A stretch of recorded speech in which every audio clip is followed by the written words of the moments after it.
राम राम साहब।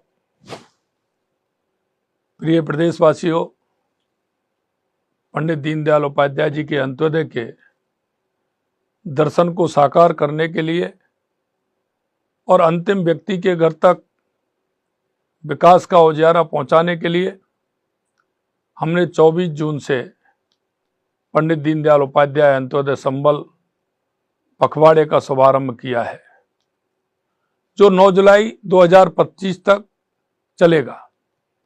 साथ ही हमारी सरकार द्वारा चलाए गए वंदे गंगा जल संरक्षण जन अभियान की सफलता के लिए भी आप सभी को मैं बधाई और धन्यवाद देना चाहता हूं। वंदे गंगा जल संरक्षण जन अभियान के दौरान आप जन के सहयोग से हमने प्रदेश के लगभग 10,500 ग्राम पंचायतों में करीब 1.5 लाख कार्यक्रम आयोजित किए, जिनमें करीब 1 करोड़ 10 लाख नागरिकों की भागीदारी रही। अभियान के अंतर्गत 20,000 से अधिक जल स्रोतों की सफाई के कार्य किए गए।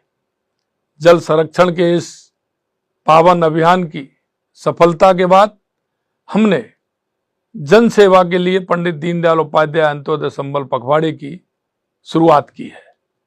अंत्योदय का सिद्धांत कहता है कि जब तक गरीब, किसान, मजदूर सशक्त नहीं होगा, तब तक गांव का विकास नहीं होगा।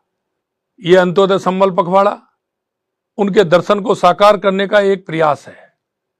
इसका उद्देश्य गरीब और वंचित वर्गों के वर्षों से अटके कार्यों की पूरा करने की योजना, उन्हें सरकारी योजनाओं का लाभ दिलाना, उनके जीवन में स्थायी बदलाव लाना है। इस पखवाड़े में शिविरों के माध्यम से भूमि संबंधी विवादों का समाधान, ग्रामीणों को उनकी जमीन का बंटवारा, स्पष्ट स्वामित्व पट्टा, पंडित दीनदयाल उपाध्याय गरीबी मुक्त गांव योजना में 10,000 गांवों में बीपीएल परिवारों का सर्वे करके उन्हें सरकारी योजनाओं से जोड़ने का कार्य किया जाएगा। ऐसे अनेक कार्य हैं। पानी की टंकियों की सफाई, लंबित नल कनेक्शनों का प्रावधान, लीकेज की मरम्मत, नहरों की सफाई से गांव में स्वच्छ पेयजल, बेहतर सिंचाई सुविधा उपलब्ध होगी। नर्सरियों से पौधों का वितरण, एक पेड़ मां के नाम अभियान पर्यावरण को मजबूत करना, मृदा नमूनों का संग्रहण और मृदा स्वास्थ्य कार्ड का वितरण किसानों को वैज्ञानिक खेती करने में सहायक बनेगा। इसी तरह बारिश के समय में हमारे पशु बीमार होते हैं, इसलिए मंगला पशु बीमा, पशुओं की जांच, इलाज और उनका टीकाकरण से पशुपालकों को आर्थिक सुरक्षा मिलेगी।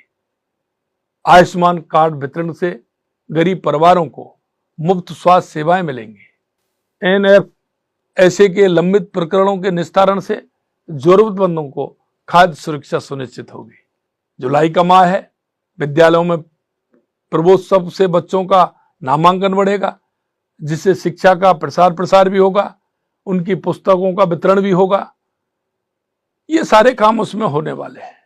कई कार्य ऐसे हैं जैसे झूलते तारों और विद्युत पोलों की मरम्मत से गांव में सुरक्षित बिजली आपूर्ति होगी। ये कार्य सीधे तौर पर गरीब और वंचित वर्ग के जीवन को प्रभावित करेंगे। उनके वर्षों से अटके कार्य अब पूरे होंगे। मैं आप सभी से आह्वान करता हूं कि इस पखवाड़े में लगने वाले शिविरों में सक्रिय रूप से भाग लें। अपने गांव के लोगों को इन शिविरों की जानकारी दें। जो अभी भी योजनाओं के लाभ से वंचित हैं, शिविर में जाएं, अपने लंबित कार्य पूरे करवाएं और दूसरों को भी प्रेरित करें। आइए हम सब मिलकर ये संकल्प लें कि अंत्योदय के इस मिशन को सफल बनाएं और समाज के अंतिम व्यक्ति तक विकास का उजियारा पहुंचाएं। पंडित दीनदयाल उपाध्याय जी, डॉक्टर भीमराव साहब अंबेडकर जी के सपनों का भारत बनाएं। मैं सभी जनप्रतिनिधियों से भी अपील करना चाहता हूं, चाहे वो हमारे जिला परिषद के सदस्य हों, जिला प्रमुख हों, प्रधान हों, पंचायत समिति के सदस्य हों, हमारे सरपंच हों, उन सभी से भी मेरा आग्रह है कि हम सभी जनप्रतिनिधियों का दायित्व बनता है कि अंतिम पंक्ति में खड़े व्यक्ति को किस तरह से लाभ मिल सकता है, उस लाभ को आप दिलाने का काम करें। हमारा लक्ष्य अंत्योदय, प्रण अंत्योदय, पथ अंत्योदय, जिससे कि हमारा राजस्थान विकसित राजस्थान बने, उत्कृष्ट राजस्थान बने। इस आशा और विश्वास के साथ आप सभी को बहुत बहुत धन्यवाद। जय हिंद, जय भारत, जय राजस्थान। राम राम साहब।